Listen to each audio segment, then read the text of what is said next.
नमामि बाबा शुभ शांति विधायकम। अब परम पूज्य बाबा की कृपा से तात्विक परीक्षा एवं आचार्य की परीक्षा पास कर ली। ट्रेनिंग लेने के कारण इन दिनों पूज्य बाबा के साथ संध्या समय टहलने जाने का मौका यदा कदा ही मिलता था। इधर आश्रम में ही ज़्यादा समय लग जाता था। इन्हीं दिनों आश्रम के व्यवस्थापक जी कभी कभी मेरे विचारों से असहमति प्रकट कर देते। अतः मेरे मन में भाव उठा कि शायद इनको ऐसा ख्याल तो नहीं हो रहा है कि मैं उनके प्रतिद्वंद्वी के रूप में यहाँ आ गया हूँ। हो सकता है यह मेरा सिर्फ ख्याल ही रहा हो, परंतु मैंने तय कर लिया कि अब पूज्य बाबा की अनुपस्थिति में आश्रम नहीं जाऊँगा।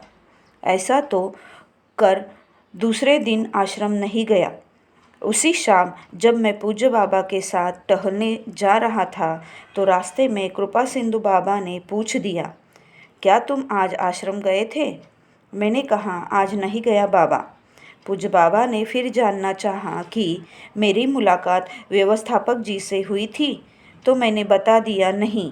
व्यवस्थापक जी का नाम लेते समय मैंने उनके नाम के साथ बाबू शब्द का प्रयोग किया। तो पूज्य बाबा ने पूछा, तुम उनको बाबू क्यों कह रहे हो? मैंने पूछा, तो क्या कहूँ? परम पूज्य बाबा ने बताया कि अगर वे तुमसे उम्र में बड़े हैं तो दादा कहे, और अगर छोटे हैं तो सिर्फ नाम लेकर कहो। पूज्य बाबा ने फिर कहा, तुमको आश्रम जाना चाहिए। मेरे लिए तो यह आज्ञा थी, इसीलिए आश्रम न जाने की बात जो मन में थी उसे उसी समय त्याग दिया।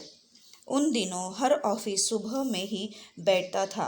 पूज्य बाबा का ऑफिस भी सुबह में ही बैठता था। व्यवस्थापक जी भी उसी ऑफिस में काम करते थे। पूज्य बाबा की आज्ञा के बाद भी दूसरे दिन सुबह आश्रम न जा पाया और दोपहर को करीब 1 या 1:30 बजे मई जून माह की चिलचिलाती धूप और लू में व्यवस्थापक जी मेरे ठहरने की जगह श्री विंध्येश्वरी जी के निवास पर पहुँचे। धूप और गर्मी के कारण उनका मुखमंडल बिल्कुल लाल हो रहा था और पसीने से तरबतर था। आते ही उन्होंने मुझको दोनों हाथ जोड़कर नमस्कार दादा कहा और मैंने भी प्रति नमस्कार करते हुए उन्हें दादा कहा। उस दिन से ही मार्ग में सभी गुरु भाई एक दूसरे को दादा कहने लगे।